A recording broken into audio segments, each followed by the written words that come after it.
이 시간 노예장으로 노예를 섬기시는 이상모 목사님께서 주 예수께 받은 사명이라는 제목으로 하나님 말씀을 증거하십니다. 증거하실 때 큰 은혜 받으시길 주님으로 축원드립니다. 네, 할렐루야. 아멘. 우리 특별히 우리 이렇게 103회 정기 노회를 앞서서 우리가 이제 목사 임지 사명 받는 자들, 그다음 또 강도사 인허를 받는 자, 그다음에 이렇게 전도사고시를 보고 또 전도사로서의 사역을 감당하는 그런 뜻깊은 예배를 드리게 됨을 먼저 하나님께 영광을 돌리면서 여러분께 감사의 말씀을 드립니다. 우리 오늘 본문에 보면은 사도 바울의 사명의식이라고 저는 생각할 수 있습니다.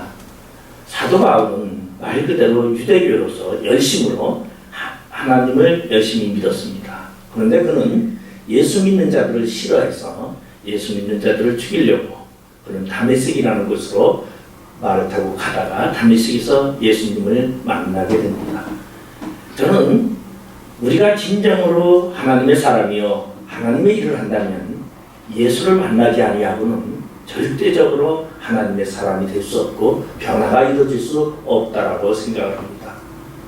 오늘 이 바울은 원래 사울이죠. 사울은 예수를 만난 이후에 그의 인생은 말 그대로 세상적으로 보면 육신적으로 보면 그는 비천한 자리에 빠질 수밖에 없었습니다.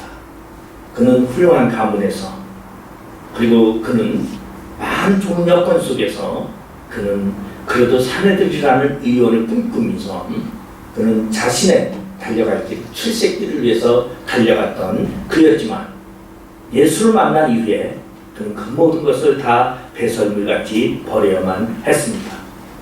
그런 결과는 그에게는 무엇이 왔냐면은 말 그대로 세상에서 보면은 모든 것이 남에게 인정받지 못하고 도리어 손가락질하고 또한 예수 믿는 사람들한테서도까지도 그는 인정받지 못하고 그는 가짜 사도다.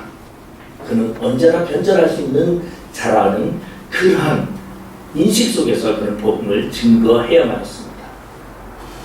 물론 그가 10년 동안 그가 마음을 수양을 하고 3년 동안 우리 보면은 다메섹에 있는 그곳에서 성경을 공부하고 자기 고향에 가서 아버지와의 불화 속에서 다시 고향으로 찾아가 아버지와 화목하게 되고 그는 성경 공부를 하고 그리고서는 바나바라는 사람을 통해서 그는 안디옥 교회에 가르치는 자가 되게 됩니다. 그 일로 인해서 그는 10년이 지난 후에 그는 말 그대로 13년 동안 사역을 하고 목사 안수를 그는 받게 되죠. 그리고 그는 이제 1차 전도 여행을 마치고 오늘 보면은 2차 전도 여행을 하는 중간에 이야기에 에베소 교회에서 장로들에게 고별 설교를 하는 것입니다. 물론 사도 바울은 이 설교를 할 때에 그의 마음에는 굉장히 각오가 다져 있었죠. 왜냐하면 이 사건 뒤에는 그는 로마로 가서 자신이 순교해야 된다는 특별한 각오를 갖기 전에 바로 있었던 사건이기 때문에 오늘 우리 세상에 살아가면서 지금까지는 내가 육신적인 삶을 살고 세상에 어떠한 이익을 삼고 지금까지는 그렇게 살아왔는지 모르지만 이제 목사로서 임직을 받는다는 것은 세상의 열을 끊고 하나님을 위해서 살고 하나님을 위해서 충성하면서 모든 것을 하나님께 맡기고 세상의 모든 것은 배설물같이 버린다라는 그러한 각오로 그리고 안수를 받으면서 이제는 하나님만 위하여 살겠다는 그러한 각오 속에 살아가는 시간이 아닌가 생각을 하면서 오늘 저는 여러분에게 바울이라는 사람을 소개를 해드리려고 합니다. 세상에서 보면 출세 가도를 달렸던 이 바울이 예수를 만난 이후에 그는 세상에서 보면 비천한 사람이요 많은 사람들이 봤을 때는 진짜 미련한 사람이었지만 그는 하나님 앞에서 가장 훌륭한 자였고 그리고 엄청난 이방인에게 복음을 전도하는 놀라운 역사를 일으킨 사람이었다는 것입니다. 물론 젊어서 신학을 하고 젊은 나이에 빨리 임직을 받아서 주의 사역을 감당하면 무척 좋겠지만 나이 먹은 나를 왜 이제 와서 하나님이 부르셨을까? 그런데 놀라운 것은 하나님은 모든 사람에게 때와 시기가 있다는 것을 저는 생각합니다. 물론 사람들이 각자 쓰임을 받는다는데 하나님께 어떻게 쓰임을 받고 그 시간이 저는 쓰임받는 시간이 길고 짧은 것이 중요한 것이 아니라 하나님한테 진정으로 쓰임받는 그 시간이 자신에게 주어졌다는 것이 가장 행복한 것이 아닌가 생각합니다. 오늘 이 사도 바울은 2차 전도 여행을 하면서 우리 보면은 디모데라는 사람을 자신의 후계자로 세우게 되고 그리고 그는 또한 이 자주장사를 만나서 빌립보에 복음을 증거하게 되고 빌립보 유럽의 최초의 교회를 만들게 되고 그리고 그는 많은 두란노 서원이라는 이러한 성경 공부하는 그러한 것도 만들게 되고 엄청난 역사를 이루면서 그의 마지막에 에베소 교회의 장로들에게 오늘 고별 설교를 하는 모습입니다. 그러면서 그는 그들에게 이렇게 말하고 있습니다. 지금까지 내가 항상 여러분 가운데서 어떻게 행하였는지 여러분도 안다니 곧 모든 겸손과 눈물이며 유대인의 관계로 말미암아 당한 시험을 참고 주를 섬긴 것과 오늘 사도 바울은 영광의 길을 걸었다고 이야기하고 있지 않습니다. 지금까지 내가 살아온 길은 겸손과 눈물의 길이었다고 사도 바울은 이야기하고 있습니다. 우리 하나님의 종의 길은 하나님의 사역의 길은 겸손의 길이요 눈물의 길이라는 것입니다. 그래서 우리가 종이 돼서 목사가 되고 우리가 만나는 환난을 보면 거의 자신을 낮추는 환난이 가장 많지 않은가 저는 생각합니다. 저는 이제 목사가 돼서 그렇게 오래되지는 않았어요. 이제 20년밖에 안 됐으니까 20년 동안 걸어오면서 제가 가장 많이 부딪히고 가장 많이 제가 힘들어했던 것은 뭐냐면 나 자신을 낮추는 것이었더라고 저는 생각을 합니다. 바로 주의 종의 길은 자신을 낮추는 길이라는 것입니다. 남을 남보다 여기고 예수님께서 몸소 제자들에게 자신을 낮추며 예수님께서는 제자들의 발을 씻기면서 너희도 이와 같이 행하라고 했던 그리고 나를 따라오려거든 너 자신을 버리고 자기 십자가를 지고 나를 따르라고 했습니다. 오늘 주의 길을 간다는 것은 내가 이 땅에서 영광을 얻고 이 땅에서 내가 출세하고 내가 무엇인가를 나타내는 길이 아니라 겸손의 길이요 낮아지는 길이라는 것입니다. 오늘 그 겸손 가운데는 무엇이 따라오냐면 눈물이 따라온다는 것이. 그래서 저는 가장 훌륭한 주의 종이 누군가 하면 눈물을 가장 많이 흘린 주의 종이 가장 훌륭한 종이 아닌가 저는 그렇게 생각을 합니다. 아멘.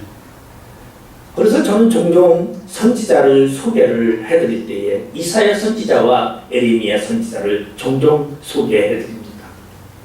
이사야 선지자는 왕궁의 서기관으로 있으면서 하나님의 부름을 받게 되고 이사야 입장에 보면 천상의 세계에 그가 이끌려 하나님의 부름을 받으면서 누가 나를 위하여 갈고 하면서 그때 주여 내가 여기 있나이다 주여 나를 보내소서 그러면서 그는 사역을 하며 왕궁의 사역을 하게 됩니다. 눈물은 많지 않죠. 물론 문하세에 의해서 그는 순교당할 때에 많은 고통을 당했지만은 그는 그래도 왕궁의 삶 속에서 그는 왕궁의 음식을 먹으면서 그는 사역을 감당했습니다. 근데 우리 에레미야라는 선지자는 말 그대로 그는 제사장의 후손으로서 솔로몬 왕 때에 면직된 제사장의 후손으로서 그는 고향에서 말없이 선지 사역을 제사장의 수업을 감당하고 그는 태어날 때 하나님의 부름 속에서 나는 어리고 나는 약합니다. 나는 할 수 없습니다. 그럴 때 여호와는 그 예레미야에게 이렇게 말을 합니다. 너희의 입을 내가 주관했고 창조했고 내 입을 내가 말하고 지키노라 말한다. 이 예레미야는 평생 그는 몽해를 메고 눈물의 선지자, 상심의 선지자, 애통의 선지자라고 이야기하고 있습니다. 저는 그래서 제 생각에는 성경에서 가장 훌륭한 선지자라고 말한다면 저는 예레미야 선지자가 가장 훌륭한 선지자라고 이야기합니다. 남에게 한 대 받지도 아니하고 남에게 칭찬받지도 아니하고 맹로라는 소리 들어가면서 대반자라는 소리를 들어가면서 그런 하나님의 사역을 감당하기 위해서 그는 멍에를 메고 그 나무 멍에를 꺾고자 그는 쇠 멍에를 메면서 백성을 위하여 눈물을 흘렸던 그 선지자. 그것이 바로 선지자의 길이라고 오늘 사도 바울은 소개하고 있습니다. 여러분, 진정으로 겸손과 눈물로 우리의 삶이 살아가는 삶이 되어야 됩니다.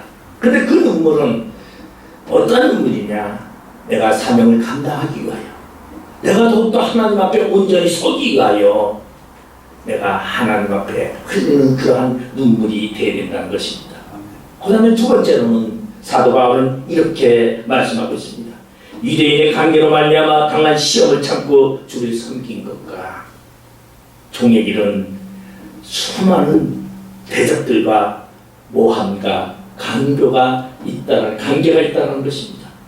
여러분, 진정으로 축하받고 좋은 길이 있는 것이 아니라 꼭길이 아닌 거친 길이요, 험한 길이요, 그리고 많은 사람들이 시험하고 모함하는 길이 바로 주님의 길이라는 것입니다. 물론 이렇게 주의 종이 되면서 이러한 이야기를 여러분에게 하면 내가 이거 잘못했구나, 내가 잘못 선택했구나 하고 생각할 수도 있겠죠. 그러나 그러한 시험과 그러한 공부를 이기는 것은 왜입니까? 이 땅의 영화보다 하나님이 주신 그 영화가 더 크고 더 그것이 아름답기 때문이라는 것이, 우리 인생에는 이 땅의 삶이 전체가 아니다라는 것입니다. 우리 인생에는 분명히 하나님의 나라, 그 영광의 나라가 우리 앞에 있기 때문에 우리는 그 나라를 바라보면서 이 땅에 나에게 주어진 사명을 감당하기 위하여 우리는 어떠한 시험과 관계가 있다 할지라도 우리는 그것을 참은 것처럼, 오늘 바울이 말하는 것처럼 우리 그러한 삶을 우리 안에서 만들어 가시기를 바랍니다. 그리고 세 번째로는 20절에 보니까 꺼리낌 없이 여러분에게 전하고 가르치고, 바로 사역의 길에 가장 중요한 것은 전하고 가르치는 길이 아닌가 저는 생각을 합니다. 저는 목사의 사명이 무엇이냐면요, 저는 늘상 이야기를 하기를 목사의 사명은 남에게 가르치는 것이에요. 그래서 목사가 설교를 게을리하면 목사로서 그분은 자신의 사명을 망각한 것이라고 저는 생각합니다. 가르치기 위해서 더 많은 성경 연구를 하고 더 많이 성경을 알고 그리고 하나님의 계시를 받고자 하는 그런 마음이 있어야 된다는 것입니다. 그래서 하나님이 주시는 그 영감을 가지고 말씀을 깨닫고 그 말씀을 가지고서 많은 사람들에게 전하고 가르칠 때에 그것이 바로 사명자의 모습이요, 그것이 하나님의 종의 모습이 아닌가 생각을 합니다. 여러분, 우리는 오늘 하나님의 종들로 이 자리에 모였습니다. 우리가 하나님의 종으로서 해야 할 것은 바로 꺼리낌 없이 어느 곳에 있든지 내가 전하고 가르치고 주를 위하여서 우리들의 입을 벌리는 것이 바로 종의 길이라는 것을 생각합니다. 그리고 오늘 사도 바울은 자신의 가는 길에 어려움이 있다 할지라도, 나를 결박하는 일이 있다 할지라도 나는 성령으로 인도함 따라 나의 달려갈 길을 다 하겠다고 고백하고 있습니다. 23절에 보면 오직 성령이 각성해서 내게 증언하여 결박과 환난이 나를 기다린다 하시나 내가 달려갈 길과 주 예수께 받은 사명 곧 하나님의 은혜의 복음을 증언하는 일을 마치려 하면 나의 생명조차 조금도 귀한 것으로 여기지 아니하노라고 오늘 설교하고 있습니다. 오늘 이 사도 바울의 설교를 저는 여러분에게 소개를 하면서, 이것은 제 이야기가 아니고 오늘 성경에서 말하는 사도 바울의 고백처럼 우리도 사도 바울과 같은 그런 믿음을 가지고 사도 바울의 모습으로 우리도 달려갈 길을 다 가야 되는데, 그 달려갈 길을 내가 가는 것이 아니라 성령의 이끌림 따라 가야 된다는 것입니다. 그 길에 결박이 있다 할지라도 환난이 있다 할지라도 오늘 2차 전도여행을 마친 사도 바울은 예루살렘으로 돌아와 2년 동안 옥구를 치고, 그리고 우리 벨렉스 총독에 위해서 우리 보면은 벨렉스 총독이 그렇게 이야기합니다.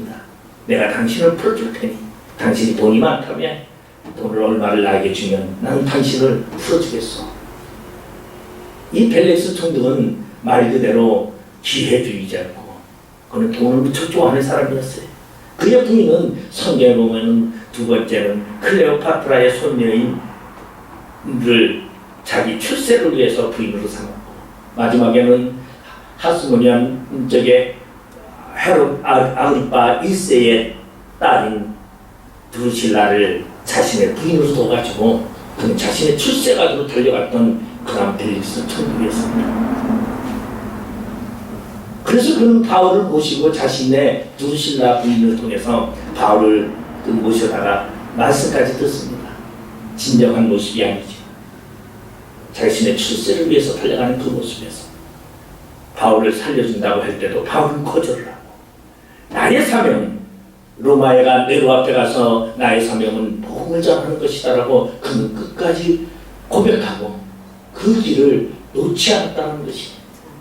여러분, 우리는 예수를 믿으면서 하나님의 사명을 부여받을 때 여러분 앞에는 분명히 목표가 설정되어 있었습니다. 어떠한 목표가 여러분 앞에 설정되어 있었습니까? 나는 목사가 된다면, 나는 주의 종이 된다면 나는 무엇을 하겠다는 그 결심과 각오를 절대 흐트러버리지 아니하고, 여러분 그것을 나의 사명으로 삼고 여러분 달려갈 길을 다 가는 그러한 자가 되시기 바랍니다. 진정으로 오늘 목사 임직받는 우리 두 분에게 저는 끝까지 달려갈 길을 다 가라고 저는 조언하고 싶습니다. 제가 돌이켜보니까 얼마나 중간중간 간두고 싶은 적이 얼마나 많은지 없어서 모릅니다. 때려치고 싶을 때가 한두 번이 아닙니다. 야, 내가 뭐 하려고 이거 해가지고 이렇게 힘들게 살고 가난하게 살고 왜 이렇게 어렵게 살아야 되는가? 지금이라도 때려치고 나가면 돈을 벌 것 같고 당장 돈이 내 수중에 들어올 것 같은 그러한 유혹이 엄청나게 많았습니다. 돈이 많이 안 들어온다 할지라도 마음은 이렇게 고생을 안 할 텐데 내 표현도 제대로 못하면서 이거 살아야 한다. 제가 목사가 되고 있어요. 가장 힘들었던 게 뭐냐면은 충주로 내려가서 충주에서 3년 동안 제가 사역을 했습니다. 저는 남양주에서부터 목회를 시작해서 시흥을 거쳐서 충주를 거쳐서 아주 돌았어요. 남들은 한 곳에서 사는데 저는 돌다가 그러다가 인천에 왔다가 인천 신학교에 있다가 그래서 부천에서 또 목회를 했다가 자꾸 지금 인천으로 왔어요. 그러니까 많이 돌았죠. 짧은 목회 내는 시간에 도시도 많이 돌았어요. 그리고 그런 사역의 길을 내가 감내하면서 겸손한 눈물로 그리고 많은 감개와 그러한 시험을 이기면서 달려갈 길을 다 한다면 무엇이 나를 인도해야 되느냐? 성령이 내 안에 내재해야 된다는 거지. 성령이 나를 이끌고 성령이 나를 인도할 때에 달려갈 길을 다 간다는 것이. 사실 제가 설교를 하면서 지금의 간증은 거의 원래 안 하는 얘기인데 오늘은 특별히 왠지 우리 두 분 목사님이 임직을 받는데 이야기를 해드리고 싶어서 제가 오늘 했습니다. 원래 제가 간증을 안 하는 건데 무슨 얘기냐? 우리 주의 길은 절대적으로 포기하지 마시고 달려갈 길을 다 가시기 바랍니다. 그 달려갈 길을 다 가는 것은 내가 하는 것이 아니라 성령의 이끌에 따라 승리자 되시기를 주님의 이름으로 축원드리겠습니다. 기도하시겠습니다. 아버지 하나님 은혜를 감사드립니다. 나의 달려갈 길을 다 가게 하여 주시고 주를 위해서 받은 사명 다하게 하여 주시옵소서. 예수님의 이름으로 기도드립니다. 아멘. 큰 은혜 받으신 줄 믿습니다.